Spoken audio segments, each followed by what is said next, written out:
The smell of burnt hair. That's what I remember most about dying.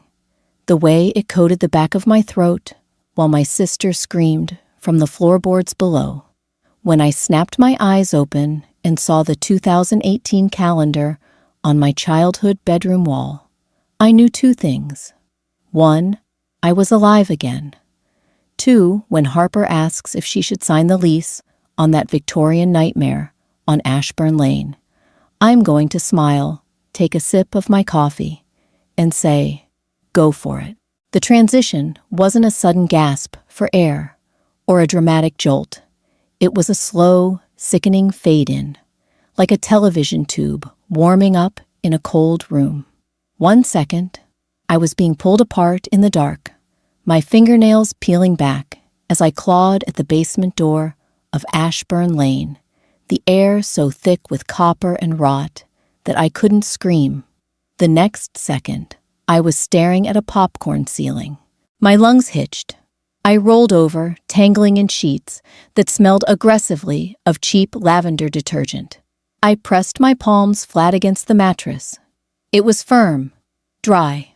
The phantom sensation of cold, wet stone beneath my hands evaporated, replaced by the mundane texture of a cotton blend. I sat up, my heart hammering a frantic, uneven rhythm against my ribs. I looked at my hands. They were unblemished.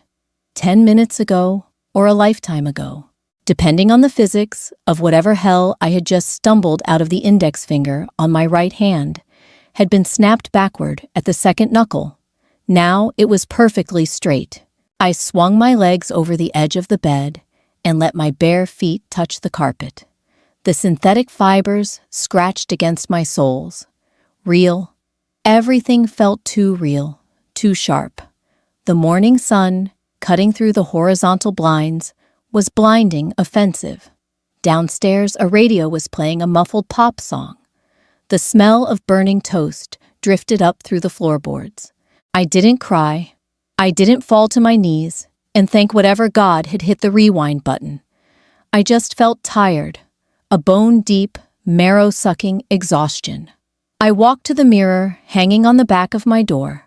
I looked, 22 again. The gray streak that had started to claim my left temple in my late 20s was gone. My eyes were dull, heavily shadowed, but they were alive. I dragged a hand down my face, feeling the warmth of my own skin. Elena, are you up?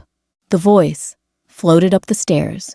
Harper, my younger sister. A violent shudder ripped through me. The last time I heard her voice, it was a wet, ragged shriek echoing up from the dark. Elena, don't leave me, please. It's holding my legs. It's holding my...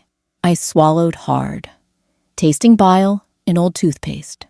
I grabbed a gray sweater from the chair, pulled it over my head to hide the uncontrollable shivering in my shoulders, and walked out into the hallway. The stairs creaked in all the familiar places. I counted them automatically. 14 steps. The smell of burnt toast grew stronger, masking the lingering olfactory hallucination of ozone and old blood. I stepped into the kitchen. My mother was aggressively scraping a blackened piece of bread over the sink. Harper was sitting at the island, her laptop open, tapping a pen against her teeth. She looked exactly as she had 4 years ago. Glossy blonde hair in a messy bun that probably took 20 minutes to perfect, wearing a pristine white tank top that she had undoubtedly stolen from my drawer. Morning, I croaked. My voice sounded rusty, unused. Harper barely glanced up. Mom burnt the toast again. Also, you look like hell. Thanks, I muttered, moving toward the coffee maker.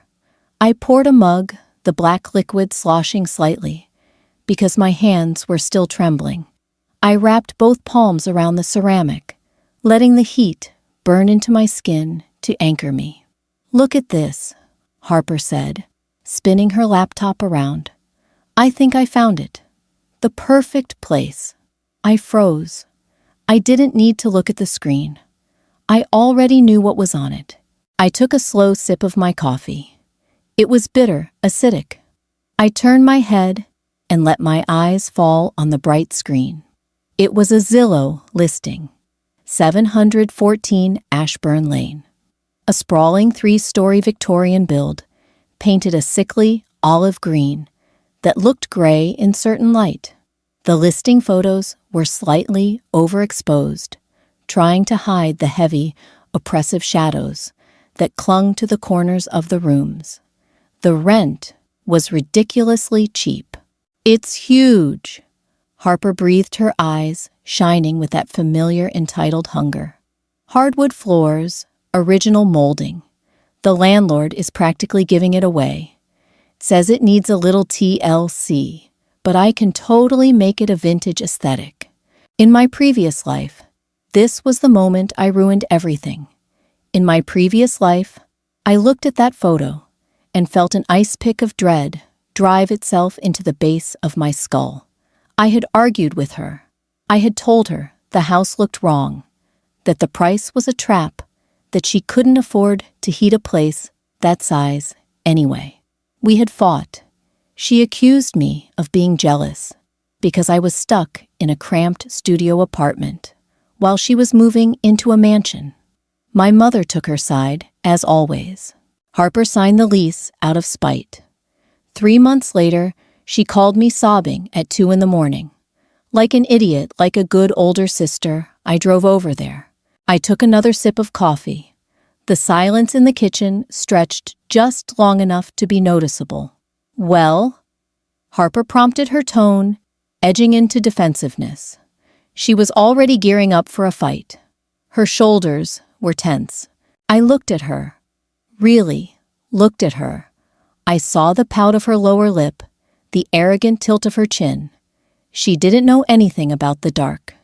She didn't know what it felt like to have your lungs fill with dust, while something with too many joints dragged you down a flight of stairs. She just wanted a pretty backdrop for her Instagram photos. I felt the phantom snap of my finger again. I felt the heat of the fire that had eventually consumed the house and me with it, while she scrambled out the front door, leaving me behind. I smiled. It was a small, quiet thing, and it didn't reach my eyes, but it was enough.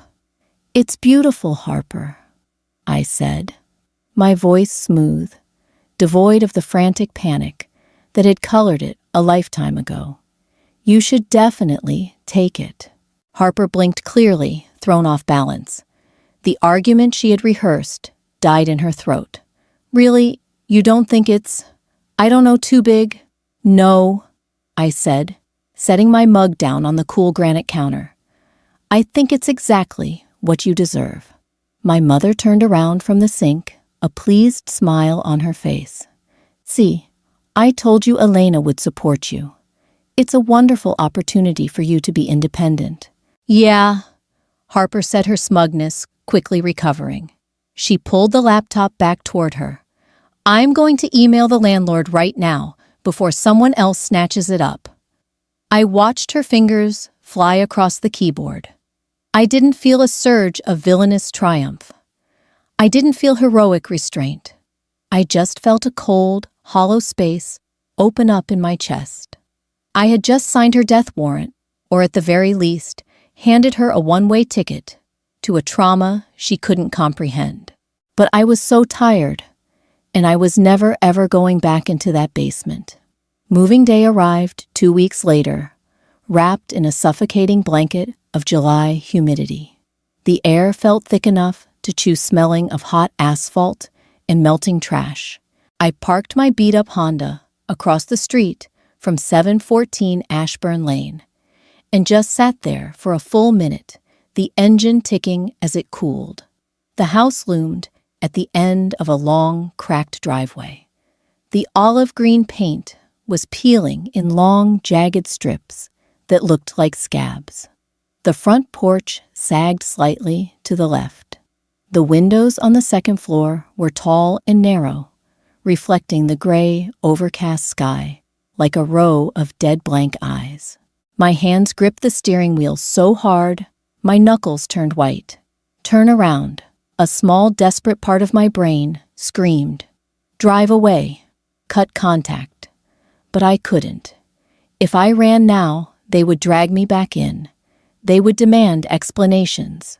I had to play the supportive sister. I had to be the background character in her tragedy, not the co-star. I forced my hands open, wiped my sweaty palms on my jeans, and got out of the car. Harper was on the front lawn, wrestling with a massive cardboard box marked shoes. She was wearing tiny denim shorts and a cropped band tee, looking like she was in a music video, rather than hauling her life into a decaying century-old structure. "Finally!" she yelled when she saw me. "The movers just dumped the big furniture in the living room and left. I need you to help me carry this up to the master bedroom." "Sure," I said, keeping my voice neutral. I walked up the driveway. With every step, the air seemed to drop a degree. By the time I reached the porch, the oppressive summer heat had given way to a clammy, unnatural chill. I grabbed one end of the box. Harper grabbed the other. We walked through the front door. The smell hit me instantly, a physical blow to the stomach. It wasn't the smell of a normal old house, musty wood and dust. It was a sharp, metallic tang. Copper. Pennies, left in the sun. Beneath that, the faint, sickeningly sweet scent of dried lavender and wet soil. It was the smell of my own death. I stopped breathing for a second, my vision swimming. "Careful," Harper snapped as the box tilted. "My boots are in there." "Sorry," I muttered, forcing my lungs to expand. "It's just a house," I lied to myself. "It's just a house, and you are just a visitor." We carried the box up the main staircase. In a normal house, old stairs groan and creak under weight. These stairs didn't make a sound. They felt soft underfoot, as if the wood was spongy, absorbing the pressure. The silence was worse than any noise. It felt like the house was holding its breath. We reached the second-floor landing. The hallway stretched out impossibly long, the ceiling dipping a few inches too low.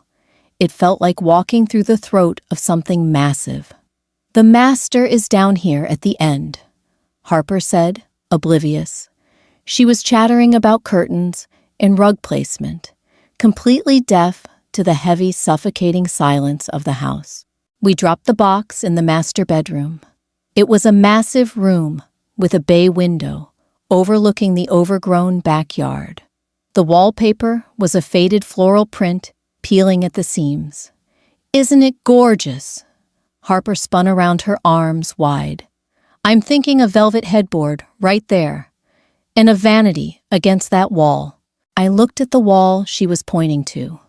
About 3 feet off the floor, there was a dark, irregular stain soaking through the faded roses. It looked like old oil, but I knew if I got close, it would smell like copper. "Looks great," I said mechanically. I spent the next 4 hours carrying boxes, unpacking dishware, and smiling until my face ached. I kept my eyes focused on the task at hand. I refused to look into the dark corners of the rooms. When I walked past the door leading to the basement, a solid oak door with an iron deadbolt, I held my breath and walked faster. I could feel a faint vibration radiating from it, a low-frequency hum that rattled my teeth. Around 5 o'clock, the sun began to dip behind the tree line, and the shadows in the house lengthened. They didn't stretch naturally with the light. They seemed to pool and stretch toward us, thick and heavy. Harper was in the kitchen, wiping down the counters. I was sitting on a bar stool, nursing a bottle of warm water. Suddenly, a loud thud echoed from the floor directly above us. The master bedroom. It sounded like a heavy piece of furniture being dropped. Harper jumped, dropping her rag. "What was that?" My heart slammed against my ribs. In the first life, This was when I would have grabbed her arm and told her we were leaving. This was when I would have marched upstairs to investigate acting as the human shield. Instead, I took a slow sip of my water. The plastic crinkled loudly in the quiet kitchen. Probably the house settling. I said, my voice eerily calm. Old houses do that. Wood expands in the heat. Harper frowned, looking up at the ceiling. It sounded really heavy. Do you have a window open upstairs? Could be the wind knocking a door shut. I offered. I was handing her the excuses neatly packaged. I knew how badly she wanted to stay. I just had to feed her own denial back to her. Yeah, maybe, she muttered, picking up the rag again, though her eyes kept darting to the ceiling. I did leave the window cracked. She went back to wiping the counter, though her movements were stiffer now. I watched her. A sick, twisting knot of guilt writhed in my stomach, warring with an icy instinct for self-preservation. I knew what was upstairs. I knew it wasn't the wind. I could tell her a voice whispered in my head. I could tell her it's haunted, that it's going to drive her mad before it eats her. But then I remembered the burning, the smoke in my lungs, her footsteps running away while I was dragged backward into the dark. I stood up, tossing my empty water bottle into the trash. Well, I think I'm going to head out. Got an early shift tomorrow. Harper looked at me, a flash of genuine hesitation crossing her face. For a split second, the arrogant facade slipped, and she was just a 20-year-old girl in a massive, creepy house. You're leaving now?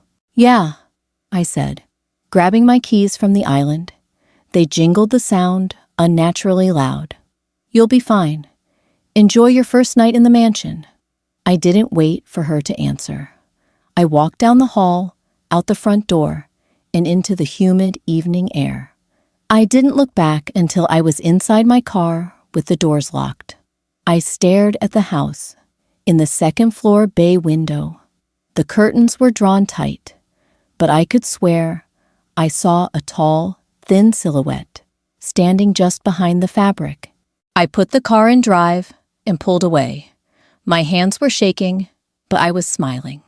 A terrible, broken smile. 3 weeks passed. My life settled into a dull, glorious monotony. I woke up in my tiny studio apartment. I went to my data entry job. I came home. I ate cheap takeout while watching mindless sitcoms. My apartment smelled like garlic and old carpet. The walls were thin. I could hear my neighbor practicing the clarinet terribly every Tuesday.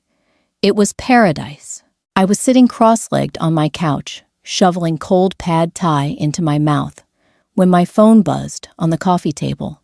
The screen lit up. Incoming call Harper. I chewed my noodles, slowly staring at the screen. It buzzed, danced across the cheap wood, and finally went still. 10 seconds later, it started buzzing again. I swallowed, wiped my mouth with a paper towel, and picked it up. Hey, Harp. Elena. Her voice crackled through the speaker. It was tight, strung high, with an irritation that masked something deeper. Are you busy? Just eating dinner. What's up? It's the plumbing in this stupid house, she complained, though her breath was a little too loud, a little too fast. I swear to God, the landlord lied to me about the pipes being updated. It's making these awful noises. Like what? I asked, leaning back into the cushions. The contrast between my bright, cramped living room and the mental image of her standing in that cavernous, shadow-soaked kitchen was dizzying. Like scratching, she said, lowering her voice as if she were afraid of being overheard. Deep inside the walls, mostly at night, it starts around 3 a.m. It sounds like a rat, but heavier, and the water from the bathroom sink smells weird. Weird how, like rust, she said, Or blood. A phantom drop of icy water hit the back of my neck. I shivered, rubbing my skin, reminding myself I was miles away. In the first timeline, she hadn't called me about the scratching for a month and a half. Things were accelerating. The house was impatient. It's an old house. Harper, I said, keeping my tone impossibly reasonable. Pipes rust. That explains the smell. As for the scratching, it's probably raccoons in the crawl space. You should call pest control. I did, she snapped. A guy came out yesterday. He checked the attic and the basement. He said he didn't find anything. She paused, and when she spoke again, her voice trembled slightly. Elena, he didn't even charge me. He just packed up his stuff really fast and said he wouldn't come back. He said the foundation was structurally unsound, but he looked pale. I closed my eyes. I could picture the pest control guy. Probably went down those spongy basement stairs, felt the temperature drop 40 degrees, saw the heavy iron door at the back that didn't lead to the outside, and bolted. Smart man. Well, he sounds like a terrible professional, I said, forcing a light chuckle. I can look up the number of the guy my landlord uses, if you want. He's good with old buildings. There was a long silence on the line. I could hear the faint sound of static, and beneath the static, a low, rhythmic thrumming. It was the frequency of the house, bleeding through the phone line. Harper, you there? Yeah, she whispered. Elena, the shadows in the hallway. They don't look right. I put a lamp on the antique table, but the shadow on the wall, it looks like it has arms. My breath caught. The memory rushed in a tidal wave of sensory terror. I remembered running down that hallway, in the dark, the shadows detaching themselves from the walls, elongated and grasping, wrapping around my ankles, cold as dry ice. My mouth went dry. The protective older sister in me, the one who had died for her, flared to life, screaming at me to tell her to pack a bag and get out, to drive over there and drag her out by her hair. I dug my fingernails into my palm until the pain grounded me. You're watching too many true crime documentaries, Harp, I said. My voice was steady, but my hand was shaking so badly I almost dropped the phone.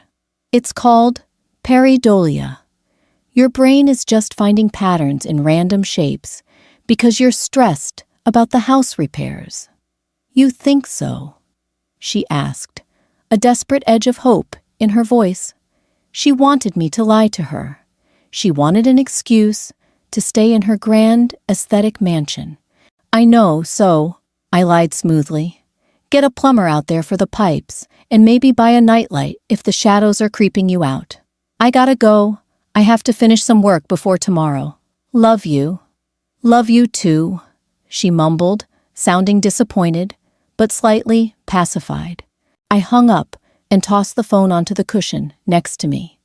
I stared at the blank screen, my chest heaving, as if I had just run a sprint. The silence of my apartment pressed in on me, suddenly feeling less like a sanctuary and more like a waiting room. 2 days later, Harper showed up at my door. I opened it to find her standing in the hallway, looking like a ghost of herself. The perfect, glossy veneer was cracking. She wore sweatpants and an oversized hoodie.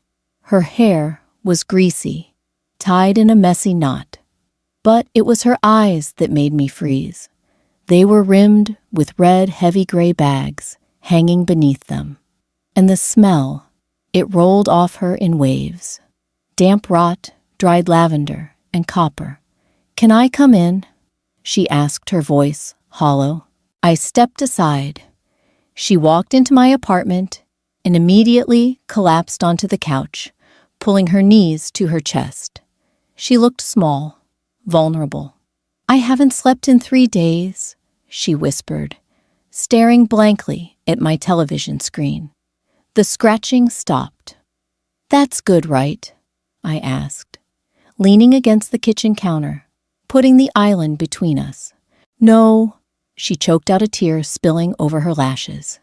Because now there are footsteps, heavy footsteps, right outside my bedroom door. They walk from the stairs down the hall and stop right outside my room. And they just wait. She looked up at me, her eyes begging me to save her, just like they had in the basement. Elena helped me. I looked at my younger sister. I felt a terrible, heavy sadness settle over me, pressing down on my shoulders. I was a monster. I knew I was a monster. To sit here and watch her unravel, knowing exactly what was hunting her, was an act of profound cruelty. But then, I looked at my right index finger. I flexed it, perfectly straight. Have you tried earplugs? I asked, my voice barely above a whisper. The floorboards in old houses expand at night, Harper. It can sound exactly like footsteps. Harper stared at me, the hope draining out of her face, replaced by a dull, terrified resignation. Yeah, she said softly. Yeah, I guess you're right. Earplugs. I walked over to the fridge, pulled out a bottle of water, and handed it to her. I didn't touch her hand. I couldn't risk the contact. I just watched her unscrew the cap, knowing the house was already inside her, pulling her back. And I knew with absolute cynical certainty that I wasn't going to stop it. Harper decided the best way to fight a haunted house was with a keg of cheap beer and 50 strangers. The invitation arrived via a mass text on a muggy Friday afternoon. Ashburn Manor housewarming, 9 p.m. BYOB. I stared at the screen until the backlight timed out. A bitter, jagged laugh scraped its way out of my throat. She was trying to drown out the footsteps with bass drops. It was a classic Harper move. If you ignore a problem loudly enough, maybe it ceases to exist. I arrived at 10. The front lawn was littered with plastic cups and crushed cigarette boxes. The heavy oak front door was propped open with a rusted cast-iron doorstop I remembered tripping over in my first life. Thumping EDM music bled out onto the porch, vibrating against the peeling paint. I stepped inside. The foyer was packed with bodies radiating the sticky heat of cheap vodka and summer sweat. But the moment I crossed the threshold, a localized chill hit the back of my neck. It was the kind of cold that doesn't register on a thermostat. It sinks directly into your bone marrow. I pushed my way through the crowd, keeping my elbows tucked tight, avoiding eye contact. The house felt wrong. Beneath the pulsing rhythm of the speakers, the silence of the structure itself was deafening. It felt like walking into the belly of a sleeping predator, while a parasite threw a party in its ribs. I found Harper in the kitchen, leaning heavily against the island. She was holding a red Solo cup, laughing too loud at a joke a guy named Liam was telling. She wore a slip dress that left her shoulders bare. Her skin looked gray under the harsh fluorescent lights, paper-thin and bruised with exhaustion. Her eyes constantly darted to the dark hallway just beyond the kitchen archway. Elena, she spotted me and pushed past Liam, grabbing my wrist. Her fingers were freezing. You came.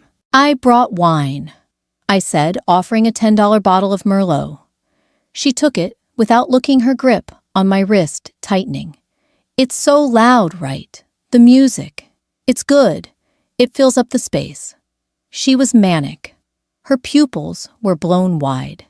She smelled of sour wine and the unmistakable pheromone-heavy scent of raw terror. It's definitely loud, I agreed gently, prying her fingers off my arm. Hey, the bathroom upstairs is locked, Liam said, leaning over the counter. Is there another one? Harper flinched. Locked? No, it shouldn't be. Just jiggle the handle. I did. It stuck. A heavy, oppressive weight settled in my lungs. In my first life, the upstairs bathroom was where the temperature first started dropping. It was where the water turned brown, then black, smelling of sulfur and wet earth. "I'll go check it," Harper said, though her voice wavered. She took a step toward the hallway. "I wouldn't," I said. She stopped turning to look at me. The ambient noise of the party seemed to muffle around us, leaving only the high-pitched ringing in my ears. "Why not?" she asked, her facade cracking, just enough to show the desperate, terrified child underneath.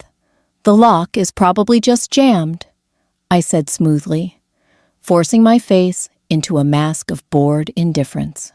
"Don't go up there alone in the dark. Just tell people to use the one off the mudroom." Harper stared at me. She knew I knew something. She could feel the wrongness of the house pressing down on her, and she was waiting for me to validate it. If I told her the house was dangerous, she would believe me. She would pack a bag right now. I took a slow sip from a cup of water someone had left on the counter. The plastic rim was wet. "Mudroom is past the pantry, Liam," I pointed. Harper exhaled a shaky breath, the fight draining out of her. She nodded, turning back to the safety of the crowd. I stayed for another hour. I stood near the exposed brick wall in the living room and watched. I watched the shadows stretch in unnatural directions, pulling away from the light sources. I watched a girl shiver uncontrollably next to a radiator that was supposedly turned off. I watched Harper drink until she could barely stand, desperately, trying to numb the instincts screaming at her to run. At midnight, the music suddenly cut out. Not a blown fuse. The plug was physically ripped from the wall socket. A collective groan went up from the crowd. In the sudden quiet, a heavy dragging sound echoed from the ceiling directly above the living room. Scrape, thump, scrape, thump. It sounded like a sack of wet cement being pulled across the floorboards. People stopped talking. A few nervous laughs sputtered out. Harper stood, frozen in the center of the room, her red cup slipping from her hand. The plastic hit the hardwood, spilling crimson liquid that looked far too much like blood in the dim light. I didn't wait for the screaming to start. I set my glass down on a side table, zipped up my jacket, and walked out the front door. The humid summer night air hit my lungs like salvation. I got into my car and drove away, leaving her to the dark. My mother insisted on Sunday brunch. It was a mandatory monthly ritual involving overpriced mimosas and a diner that smelled overwhelmingly of bleach and stale fryer grease. I arrived 10 minutes late, sliding into the vinyl booth across from my mother. Harper wasn't there yet. "You look tired, Elena," my mother said as a greeting. She didn't look up from her menu. Her acrylic nails tapped a frantic, impatient rhythm against the laminated edge. "Are you getting enough sleep?" "I'm fine. Traffic was bad." I poured myself a cup of black coffee from the carafe on the table. It was lukewarm and acidic. "Harper called me yesterday," she continued, finally lowering the menu. Her lips were pressed into a thin, disapproving line. She was crying. She says she hates the new house, says it's too drafty and the neighborhood is noisy. "She chose it," I said flatly, keeping my eyes on the dark liquid in my mug. "She's 20, Elena. She doesn't know any better. But you do. You're older. You're supposed to look out for her." The accusation hung in the air, thick and heavy. Before I could respond, the diner bell chimed. Harper walked in. It was August, 90 degrees, outside, with 90% humidity, and she was wearing a thick, oversized wool sweater. The sleeves were pulled down over her knuckles.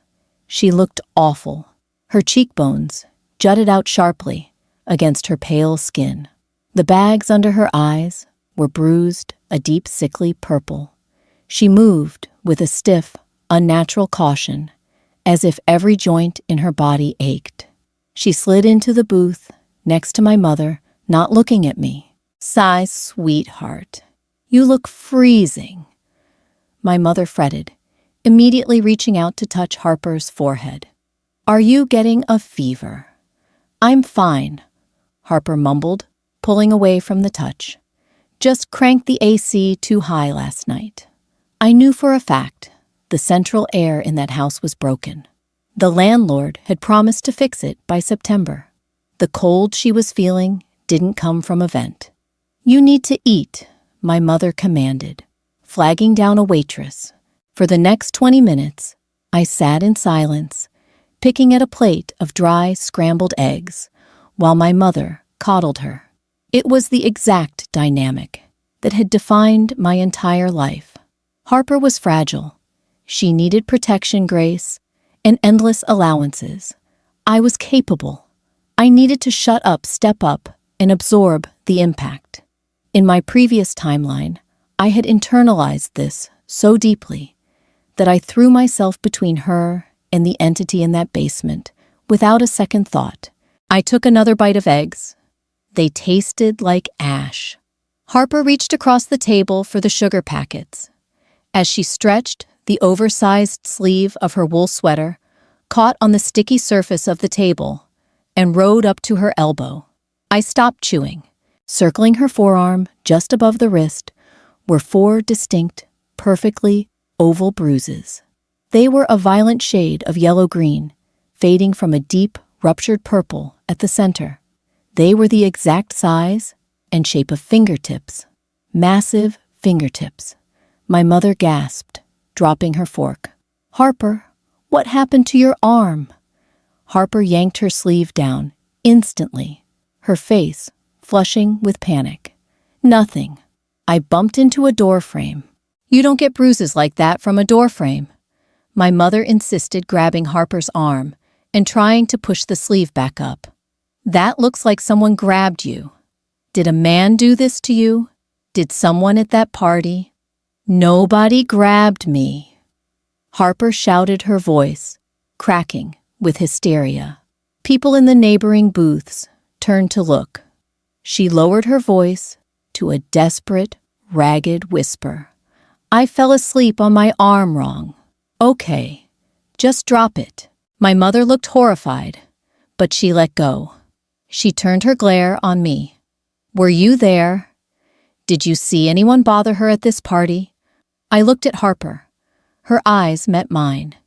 They were terrified, begging. She knew what grabbed her.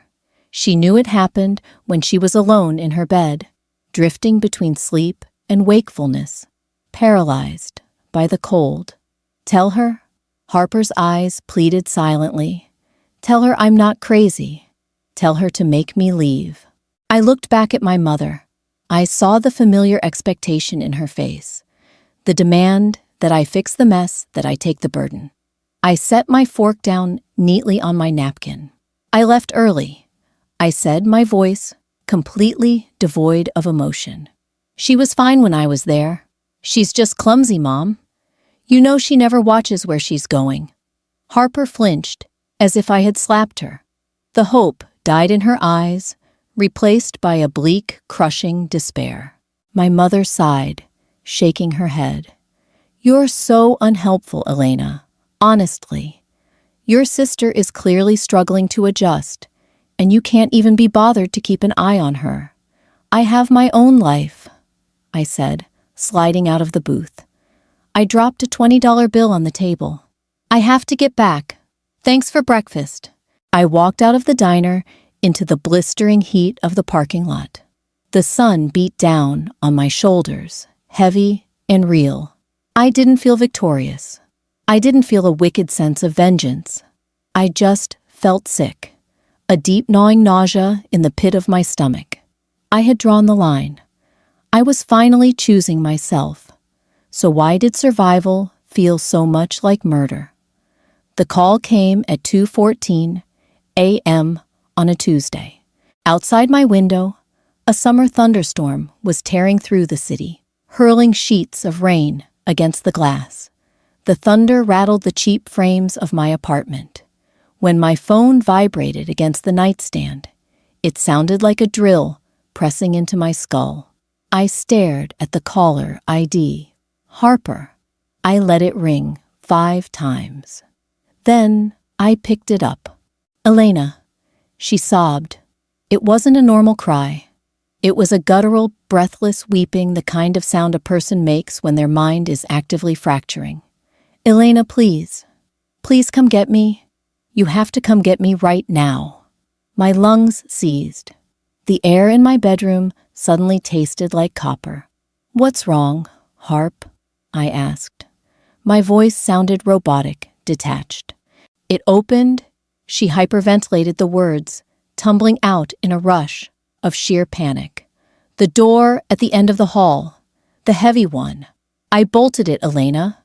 I swear to God, I slid the iron bolt across, but I heard it slide back.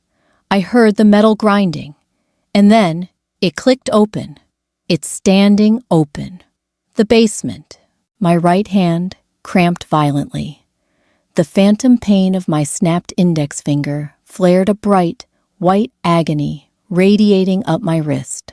I squeezed my eyes shut, pressing the heel of my hand against my thigh. Did you go down there? I asked. No, I'm in the kitchen. I'm locked in the pantry with a knife. Elena, there's a smell coming up from the stairs. It smells like something burning. Like hair. And wet ash. Please. I can't move my legs. I'm too scared to run to the front door. Please come. She was trapped exactly where I had been trapped. The pantry was a dead end. To get to the front door, she had to pass the hallway that led to the basement. In the first timeline, I had driven over at 90 miles an hour. I had kicked the front door open, grabbed her, and shoved her toward the exit. And while I was making sure she got out, the thing on the stairs had reached up and grabbed my ankle. I'm on my way, I said. I didn't hang up. I put the phone in my pocket. I pulled on a pair of jeans and a heavy jacket, my movements slow, deliberate. I grabbed my car keys. I wasn't rushing. The drive took 20 minutes in the torrential rain. The windshield wipers beat a frantic, rhythmic tempo that matched my erratic pulse. Every instinct in my body screamed at me to turn the car around, to drive out of state, to change my name. When I pulled onto Ashburn Lane, the house looked like an open wound against the night sky. There were no lights on inside. The street lamp cast long, skeletal shadows across the peeling olive paint. I parked. I left the engine running, the headlights illuminating the sagging front porch. I walked up the driveway. The rain soaked through my jacket, instantly cold and heavy. I didn't bother knocking. The front door was unlocked, just like it always was, when the house wanted you to come in. I pushed it open. The foyer was pitch black. The silence was absolute, thicker than the humidity outside. I pulled out my phone and turned on the flashlight. The narrow beam cut through the dark, illuminating the dust motes dancing in the air. Harper, I called out. My voice was swallowed instantly, absorbed by the spongy floorboards. Elena, a muffled, trembling voice came from the back of the house, the kitchen. I walked slowly down the main hallway. The air grew colder with every step. The smell hit me halfway down. Ozone, burnt hair, wet ash, copper. It was the exact cocktail of my own violent end. My stomach heaved, bile burning the back of my throat. I reached the kitchen archway. The pantry door was cracked open. Harper was huddled on the floor, clutching a kitchen knife to her chest, her eyes wide, unblinking pools of terror. She scrambled out, throwing her arms around my waist, sobbing into my jacket. You came. We have to go. Let's go. I didn't hug her back. I stood, perfectly still, my eyes fixed on the hallway extending to the left of the kitchen. At the end of that hallway was the oak door. It was wide open, a yawning, rectangular mouth of absolute, impenetrable blackness. The flashlight beam couldn't pierce it. The light seemed to hit an invisible wall and die. From the bottom of the invisible stairs, a low, rhythmic vibration hummed. It felt like the purr of a massive engine.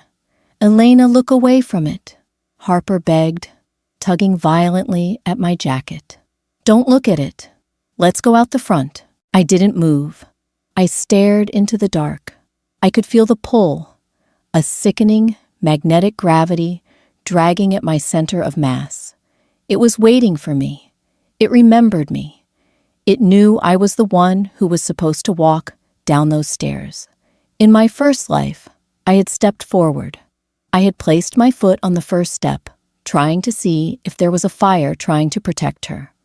My right index finger throbbed. I reached out and peeled Harper's fingers off my jacket. I pushed her gently toward the front of the house. "Go to the car," I whispered. "The engine is running. I'm not leaving without you," she cried, the lie slipping out of habit. "Go to the car, Harper," I said, my voice hardening into a jagged edge. "I'll be right behind you." She hesitated for only a fraction of a second. Then she turned and sprinted toward the foyer, the sound of her footsteps echoing loudly against the hardwood. The front door slammed shut. I was alone. I took one step toward the basement door. The air temperature plummeted. A layer of frost rapidly crystallized over the screen of my phone.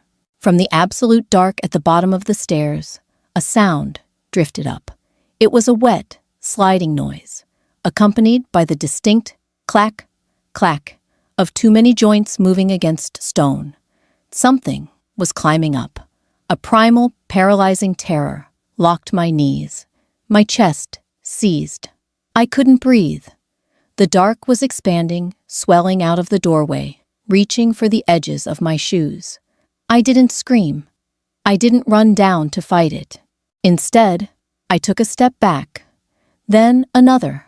I reached out my hand, trembling so violently I could barely control my fingers, and grabbed the heavy iron handle of the oak door.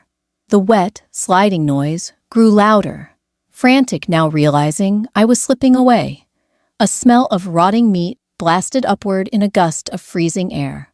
With a brutal, desperate heave, I slammed the heavy oak door shut. The noise was instantly cut off. I grabbed the rusted iron deadbolt. My fingers slipped on the freezing metal, but I forced my weight against it, sliding it across with a harsh, screeching grind until it locked into place. I stood there for 3 seconds, staring at the bolted door, my breath puffing out in white clouds. I didn't save her from the house. I just saved myself from the basement. I turned and walked out the front door, stepping into the rain, leaving the house to its hunger. I slid into the driver's seat. The Honda's suspension groaned under the sudden weight. I slammed the door shut, sealing us inside, a humid, fogging glass box. The rain hammered against the roof, sounding like 1,000 frantic fingernails, trying to scratch their way in. Harper was in the passenger seat, curled into a tight, shivering ball. Her teeth chattered audibly, a rapid, frantic clicking that filled the small space. She smelled of wet nylon, sour sweat, and the lingering metallic taint of the hallway. I reached forward and cranked the heater to maximum. It blasted out a wave of stale, dusty air. It wasn't much, but it began to slowly dissolve the frost clinging to my jacket. I put the car in drive and pulled away from the curb. I didn't look in the rearview mirror.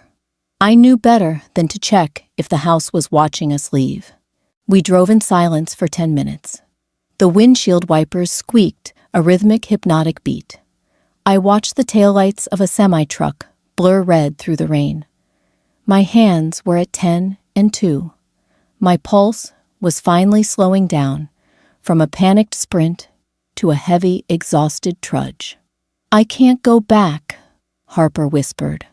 Her voice was raspy, torn up from screaming. She stared blankly at the dashboard. "All my stuff is in there. My clothes, my laptop. But I can't ever walk back through that door." "I know," I said. My voice was entirely flat. I felt like a hollowed-out gourd. The adrenaline was draining, leaving behind a vast, aching emptiness. "We can go to your place," she said, shifting slightly her tone, carrying the assumption of a lifelong dynamic. She was already organizing the logistics of her rescue. "I can sleep on your couch, just until I figure out how to break the lease. Mom can help me deal with the landlord." I kept my eyes on the slick black asphalt. I flipped the turn signal. The green arrow blinked in the dark cabin. "No," I said. Harper blinked, turning her head slowly to look at me. The streetlights washed her pale face in intermittent flashes of sickly yellow. "What? You can't stay at my place." I turned into the parking lot of a cheap, low-slung motel I passed on my commute every day. The red neon sign buzzed angrily in the downpour, a few of the letters flickering. "Elena, what are you talking about? It's just a few nights." Her voice pitched up, returning to that familiar demanding whine. The terror of the house was receding just enough for her entitlement to resurface. "My lease doesn't allow long-term guests." I lied smoothly. It was a stupid, transparent lie, but it was a wall I was building between us, brick by brick. I parked the car in front of the motel lobby. I left the engine running and turned to face her. "I will pay for 3 nights here," I said, my voice leaving absolutely no room for debate. "I'll give you $100 cash for food and cheap toiletries from the front desk. After that, you need to call Mom or call a friend or figure it out." Harper stared at me as if my skin had suddenly sloughed off to reveal a stranger. The betrayal in her eyes was sharp and authentic. "Are you insane? I was just almost killed by whatever is in that house. I am terrified, Elena. I need my sister. I pulled you out of the dark, Harper," I said softly, the weight of 2 lifetimes crushing the breath out of my lungs. "I answered the phone. I drove over. I got you out of the door. I did my job. I didn't let you burn this time. I didn't say. I didn't let it snap your fingers backward. It's a tiny apartment, Harper. You bring chaos with you wherever you go. I can't let it into my space. I have to work tomorrow. You're a sociopath." She spat hot tears, finally spilling over her lashes, mixing with the rainwater on her cheeks. "You're actually a cold, dead sociopath. Mom was right about you. You don't care about anyone but yourself." The words should have hurt. In the first timeline, they would have gutted me. I would have folded immediately, apologized profusely, and let her take over my apartment, my life, my safety. Now, the insult landed against armor. "Room 112 is usually quiet," I said, pulling 2 $50 bills from my wallet and dropping them in her lap. "Leave the key on the dash when you get out." She didn't argue anymore. The sheer, terrifying finality in my tone paralyzed her. She snatched the money, shoved the passenger door open, and stepped out into the freezing rain. She slammed the door so hard, the rearview mirror shook. I watched her walk toward the glowing neon of the lobby, her shoulders hunched, her oversized sweater soaked through. She didn't look back. I put the car in reverse and drove home. My apartment smelled like garlic and cheap carpet when I walked in. I locked the deadbolt. I slid the chain across. I took a hot shower until my skin turned violently pink, washing the smell of wet ash down the drain. I crawled into my bed, pulled the heavy duvet over my head, and for the first time in 2 lifetimes, I slept without dreaming. 4 days later, the phone calls started. First, it was my mother. I let it go to voicemail. I listened to it while standing over my kitchen sink, eating cold spaghetti straight from the Tupperware. Elena picked up the phone. I am absolutely disgusted with you. Harper is hysterical. She told me you dumped her at a filthy roadside motel in the middle of the night because she had a panic attack about the plumbing in her new house. What is wrong with you? She has a severe anxiety disorder, and you abandon her. I'm going over there tomorrow to help her pack a bag, since you clearly can't be bothered to act like family. I deleted the message. I didn't feel a pang of guilt. I just felt a profound, exhausting exhaustion. The human mind is a terrifyingly efficient machine when it comes to self-preservation. It will rationalize anything to avoid confronting the impossible. Harper had spent 2 days in that sterile motel room, away from the heavy, suffocating atmosphere of Ashburn Lane. The memory of the basement door grinding open had started to blur. The freezing cold felt like a memory of a draft. The smell of rotting meat was probably just a dead rat in the walls. My mother had given her the ultimate out. It was just a panic attack. It was easier for Harper to believe she had lost her mind temporarily than to accept that monsters were real. Because if monsters were real, then she couldn't go back and get her expensive makeup, her vintage clothes, her laptop. I went to work. I entered data into spreadsheets.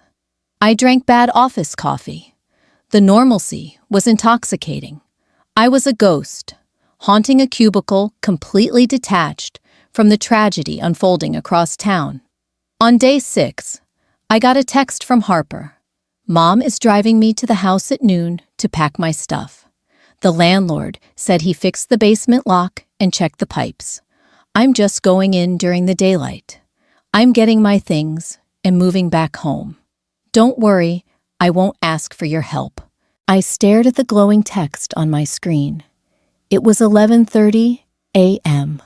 A cold sweat broke out on the back of my neck.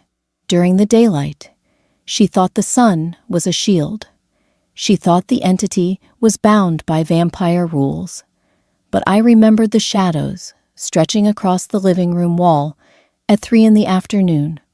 I remembered the heavy footsteps vibrating through the floorboards while the sun beat down on the roof. The house didn't care what time it was. Once you belonged to it, it was always hungry. My thumbs hovered over the keyboard. I could text her back. I could tell her not to go. I could call my mother and scream into the phone, warn them about the smell of copper and the sliding noises on the stairs. But what would they do? They would roll their eyes. They would call me dramatic. They would march right through that peeling olive green door to prove me wrong. My right index finger gave a sharp, phantom throb. I set the phone face down on my desk. I turned back to my spreadsheet. I typed in a string of numbers. My hands were perfectly steady. I had drawn my boundary. I had survived my death. I was not going back into the fire. The hours dragged by. Noon came and went. 1 o'clock, 2 o'clock. The silence from my phone felt heavy, pregnant with a terrible gravity. Every time a coworker dropped a file or a chair scraped against the linoleum, my heart executed a violent stutter step in my chest. By 4 o'clock, the sky outside my office window began to darken bruised, with the promise of another summer storm. I packed up my bag. I walked to my car. I didn't drive to Ashburn Lane. I drove home. I made tea. I sat on my couch. The clock on the microwave blinked neon green. 5 p.m., 6 p.m. At 7:14 p.m., my phone rang. The screen flashed with my mother's name. I let it ring 3 times. The sound felt like a physical blow against my ribs. I answered it, pressing the speaker to my ear. "Hello." There was no voice on the other end. There was only a sound, a wet, tearing sound, followed by a wet, bubbling gasp. And beneath it, the rhythmic, heavy clack, clack, clack of too many joints moving across hardwood. The smell of ozone and burnt hair flooded my living room, hallucinated, but so potent it made my eyes water. The call disconnected. I lowered the phone. I didn't cry. I just sat in the quiet of my safe, cheap apartment, the silence wrapping around me like a heavy lead blanket. They had gone in, and the house had closed its jaws. I didn't call the police. I didn't call the fire department. If I sent cops into that house, I was just feeding it more meat. I sat on my couch for 3 hours. The apartment grew dark. I didn't turn on a lamp. I just watched the shadows in the corner of my living room, making absolutely sure they behaved like normal shadows. At 10:30 p.m., the distant wail of sirens cut through the muggy night air.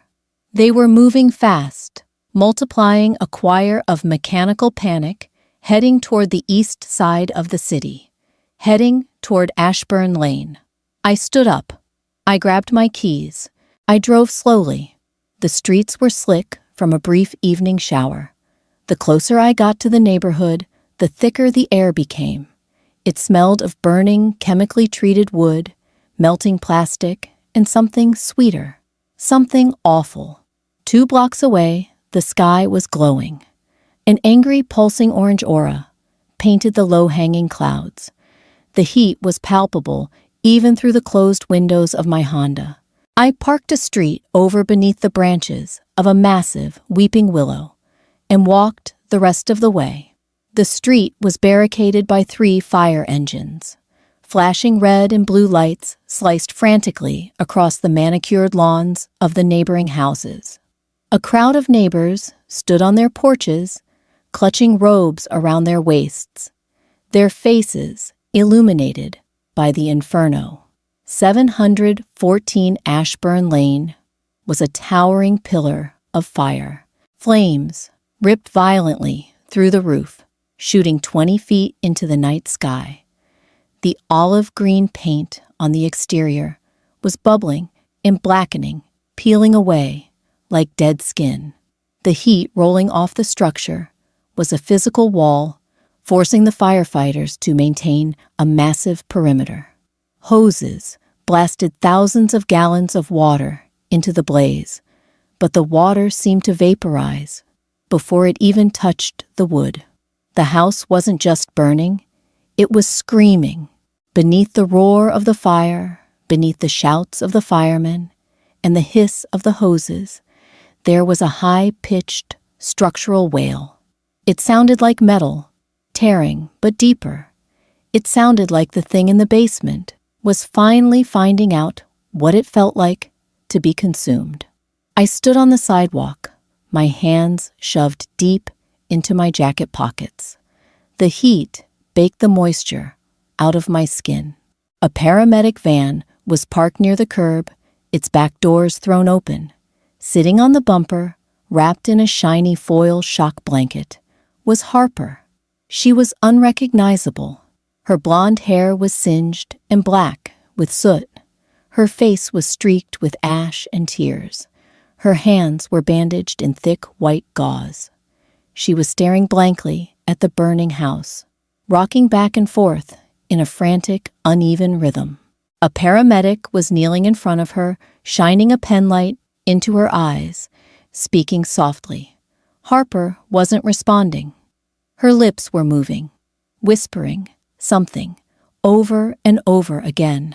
I took a few steps closer, hiding behind the bulk of a fire engine. I looked around the ambulance. I looked at the stretcher. It was empty. My mother wasn't there. A sick, heavy realization dropped into my stomach like a stone. Mom went upstairs to pack the clothes. Harper stayed downstairs. The entity had taken what it was owed.